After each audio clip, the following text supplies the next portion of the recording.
சிவபெருமான் தவத்திலிருந்து எழுந்திருக்க வேண்டும்.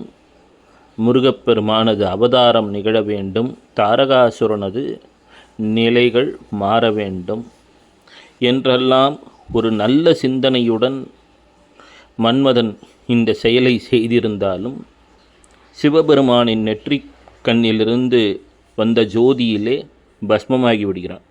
உடனே ரதிதேவி கேட்டா, ஐயா, உலக நன்மைக்காக செய்த ஒரு செயல், சிவபெருமானே நீங்களே தீர்வையும் தர வேண்டும் என்றார்.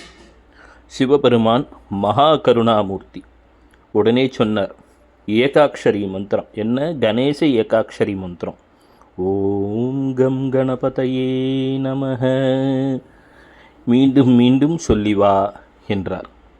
மன்மதன் ருக்மணி தாயாருக்கும் கிருஷ்ண பரமாத்மாவிற்கும் பிரத்யும்னன் என்ற மகவாக அவதரித்தான்.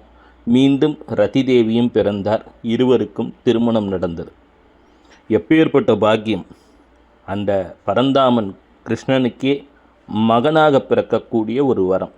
யாரெல்லாம் வாழ்க்கையில் ஏதோ ஒரு சாபம் சூழ்ந்துள்ளது என்று நினைக்கிறீர்களோ அவ்வப்பொழுது ஓம் கம் கணபதையே நமக என்று சொல்லி வாருங்கள்.